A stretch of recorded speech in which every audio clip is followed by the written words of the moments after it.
I unfortunately had to move back with my family after my most recent breakup. He and I were living in Boston together in an apartment we got. Just a little word of advice: never sign a lease with someone who you recently got into a relationship with. He was not the person I thought he was. My parents live in western Massachusetts. If you've ever been to Massachusetts, you'd know the more west you get, typically the more rural it gets. I'm not a big country girl. I like to be in or near a major city, especially since I'm in my 20s still. My parents' area is super boring. I'm hoping I'm only here temporarily until I find another apartment I can afford myself, though I'll be staying away from Boston for reasons. I had to get a job back at the urgent care facility I used to work at before I moved. They welcomed me back excitedly, even if it is just temporarily until I move again. The trade-off with this job, though, is that I tend to work undesirable hours, meaning overnights. Though the shifts are easy, they're boring, and they entirely mess up my sleep schedule and social life. Not that social life is even the best around here. After my shifts, sometimes I'll stop for what's considered my dinner, usually takeout since not much is open at these hours. Though this morning, I got out at 4 a.m., and there's a bagel place that opens at that time, and they serve a lot of types of food. So I stopped by there and grabbed a chicken sandwich and a salad. I was going to eat it once I got home. I also had to make a pit stop for gas as well. I stopped at the local Shell station, one of the few gas stations open at this hour that was on the way home. The parking lot for this station is huge, and yet I hardly ever see any other cars in there, even during the day. I went inside to pay cash to save a little money. I went back outside to the pump, and there was now another car at one of the other pumps. It was a blue sedan. A guy got out of the car as I was walking over to the pump I was at. As I began fueling, I noticed him start to fuel up as well. I guess he locked the handle in place so that it would automatically keep dispensing gas without him holding it, because he walked through the two pumps to my side and then said to me, "Want to see a funny trick?" I immediately hated this interaction. Still, for some reason, I said, "What's the trick?" He then started doing that stupid old trick where you pretend you're pulling your finger off with your other hand by just folding it down. He kept looking down at his hands and then back at me with this kind of sarcastic looking expression, as if he knew what he was doing was stupid, but honestly I couldn't tell. I fake laughed so that he'd go away, but he didn't stop. He kept doing the trick even after I looked away and tried my best to pretend not to notice anymore. When I felt the click of the gas nozzle indicating that the tank was full, I was so relieved. I quickly relatched the nozzle to the pump and hurried inside for my change. When I came back outside, the man wasn't in sight anymore, yet his car was still there, and the hose was still pumping gas into his car. I didn't want to stick around to catch his attention again. I got back in my car, though just out of paranoia, I checked the back seats just to make sure he wasn't hiding back there. I locked the doors, and then I was back on the road. I was home in about 5 minutes after that. I was so excited to eat my 4:30 a.m. dinner. I picked up the spare from my parents' hiding spot, unlocked the door, and then quickly hid it back in its hiding spot. I locked the door once I entered, as I always do. I went straight to the kitchen to eat. I make sure to be quiet when I get home late so as not to wake up my parents. We only have 2 cars in the family, so I share my mom's car. I didn't need a car in Boston anyway, but since I moved back, I had just been using the hidden spare key they would hide in the front to let myself in. As I was at the table eating, I heard the front door being unlocked and then opening and closing. I stopped chewing and froze to listen. With a mouth full of food, I said, "Mom? Dad?" No answer. I didn't hear any footsteps or anything. I hurried out of the kitchen to take a peek in the foyer. No one was in there. I felt like my heart was in my throat. I ran up the stairs to my parents' room and barged in. I was horrified to see both my parents in bed, and they were both awoken to my very forceful opening of the door. I said very quietly but in a clear panic that someone just came inside the house. My dad jumped out of bed and hurried downstairs. I cautiously followed behind him. He turned on all the lights of every room we passed, then he went out front to check for the spare key, and it was missing. My mom and I were absolutely horrified, yet my mom still found the time to lecture me for not checking my surroundings before re-hiding the key. My dad began searching every room in the house, and we followed. When he was done checking my older brother's room, he He left to continue searching and left the lights on in here. I stayed behind in this room and decided to check a couple of the spots that I felt my dad had missed, because I know internally I didn't expect to find anyone. I checked under the bed and then I checked the closets. Nothing. So I went downstairs to the main floor. It seemed my dad was already checking the basement. I was honestly horrified to go into the basement right now, even with my dad down there, so I stayed on the middle floor with my mom. But curiosity still got me, and I went to the dining room, which is adjacent to the foyer by the front door. I got down on my knees and looked under the table, and there he was. It truly did not feel real. There was that man from the gas station, hiding under the dining room table. I recognized him instantly. I screamed as loud as I could, and in response, my mom started to scream too. My 65-year-old dad came up the stairs as fast as he could, ready to fight this intruder. The man came out from under the table and began fending off my dad, who is at least 20 years his senior. And as my mom and I saw him overpowering my dad, we began doing whatever we could as well, hitting and punching at the man as my dad still held on to him. It was when all three of us were attacking him that he finally decided to retreat and fled through the front door. This was when we called the cops, and thank God for a quick response time. However, that man still had the key to the front door. That night, the police left a police car parked in our driveway to deter that man from coming back. My dad wedged a chair in front of the front door as well and slept in the living room. The next day, he switched out the lock to the front door, and with that, my parents' days of hiding a key outside were over. I do feel guilty for bringing that dangerous man to my parents' house, and it was definitely on me for being careless.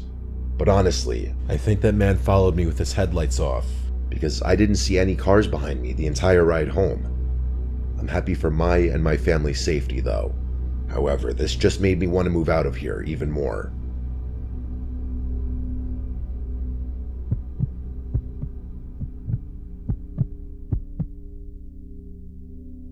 I like driving at night because there's nothing more that I hate than driving in traffic. I'm from New York, Long Island specifically, and the traffic here is truly unbearable. My brother lives in Florida, and I like to go down and visit pretty often. It's a long drive though. Depending on when you leave, it could be upwards of 18 hours. I like to leave New York very early in the morning, like 2 a.m., so that I could be out of all the high traffic areas by the time any cars are on the road.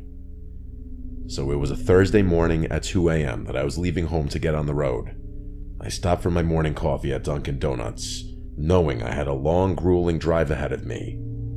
The reason I was driving and not flying was because I was going to be down there for a whole month, and I didn't want to rely on my brother to take me everywhere I needed to go.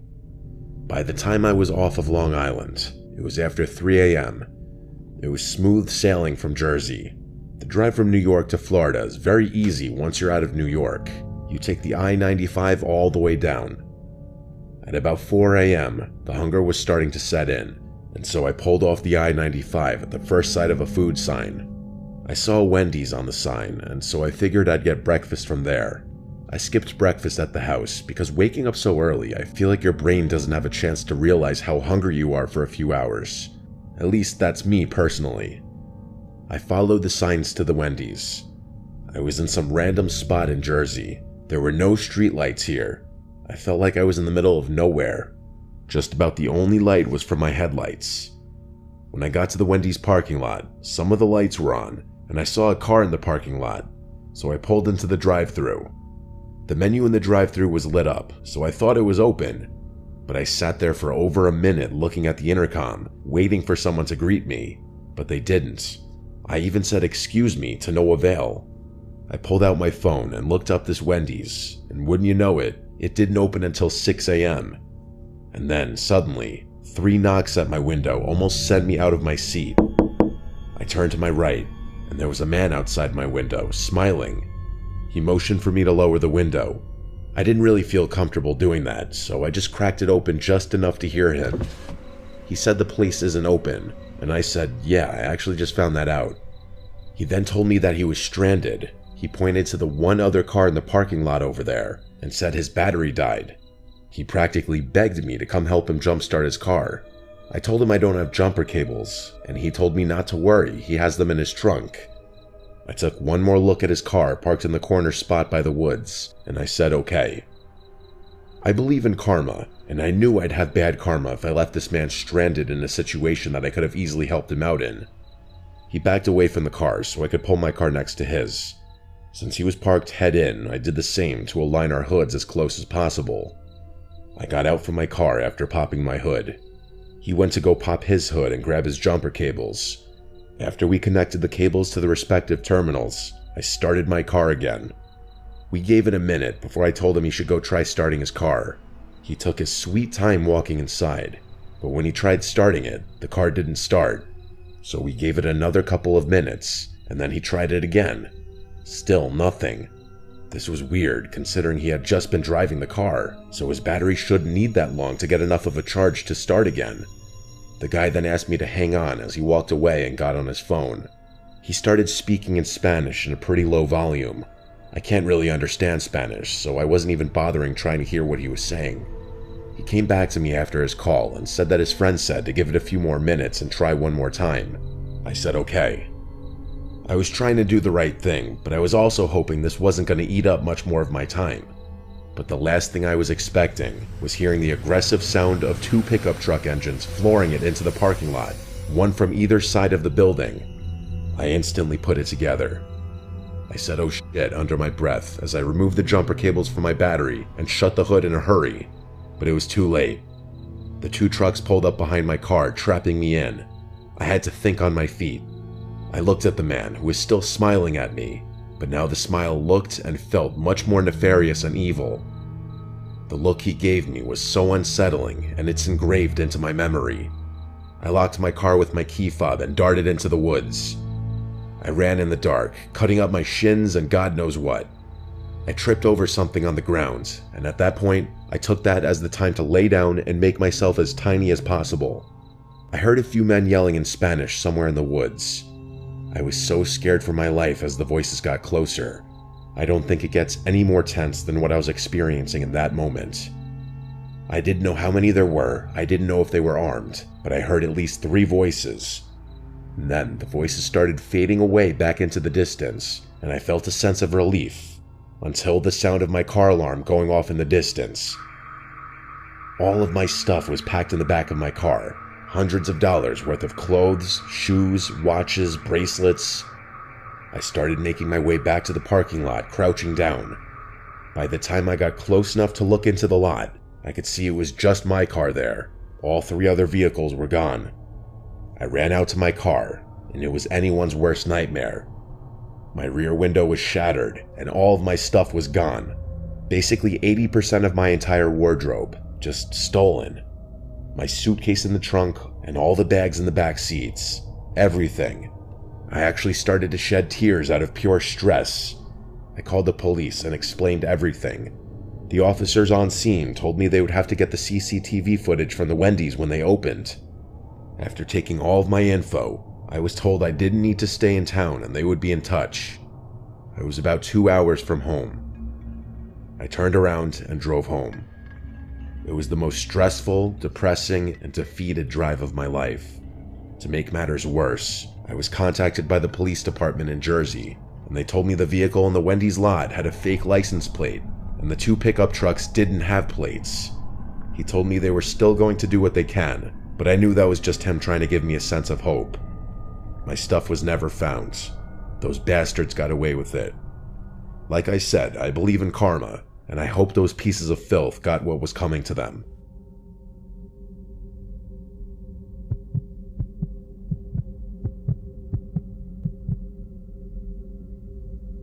We've all taken a long car trip, haven't we? We've all passed that rest area sign multiple times, wondering if we could make it another 20 minutes or not before having to take a pee break or stretch.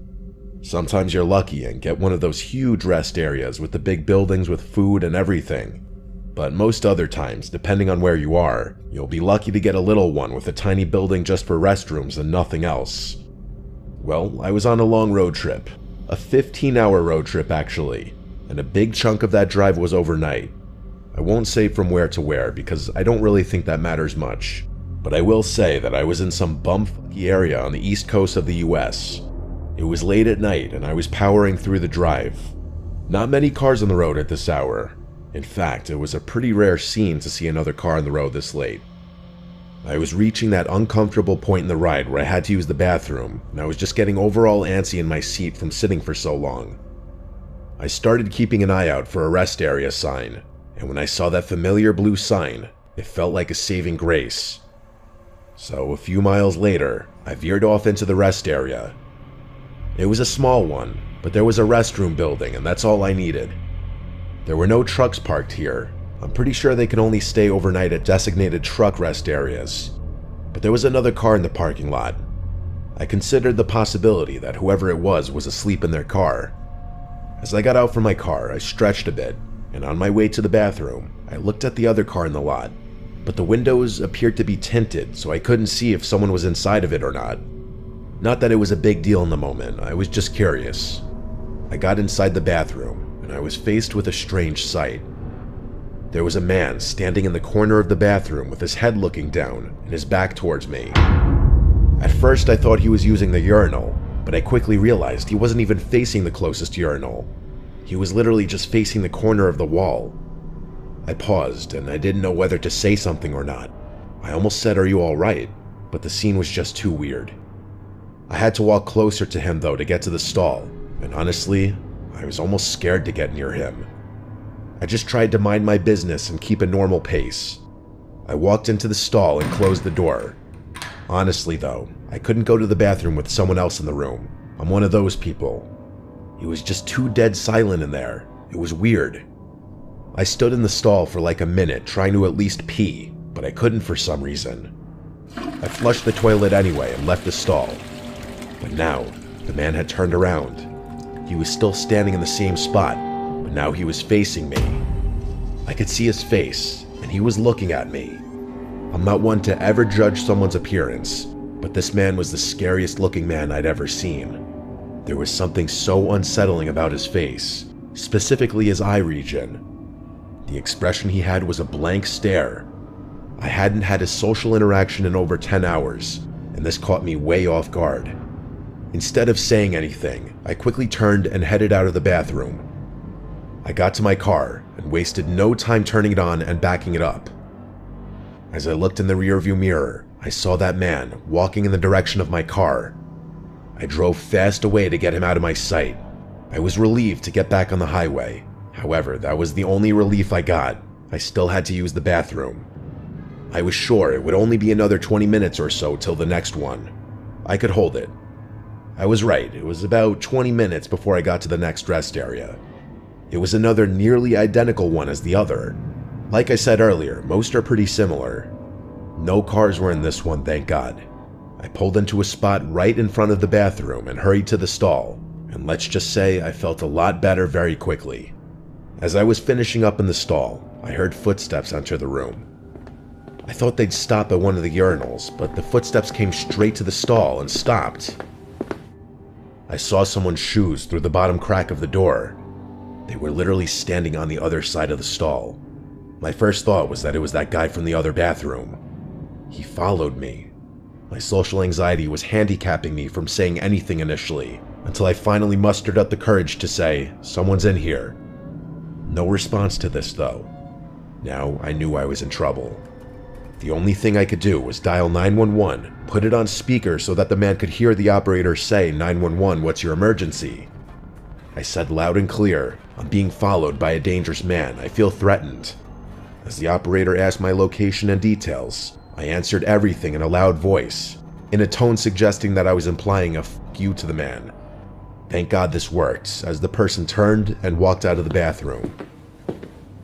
I told this to the operator, but said I still would feel safer waiting in here until police came, and that's what I did. A knock at the bathroom door from a police officer was my cue to safely come out. I described the man and the vehicle I saw at the other rest area, the creepy encounter, and then the second creepy encounter at this one. We checked my car as well to make sure it wasn't messed with at all. After determining that he was gone, the officer and I left the rest area at the same time, and eventually he turned off the highway. The rest of my road trip went normal, but damn was this a terrifying night. I'd never been followed before. I know with almost 100% certainty that the person outside of the stall was the same creep that was in the first bathroom. It just feels extra weird because I'm a male. These things I feel like usually seem to happen to women, but I guess it can really happen to anyone.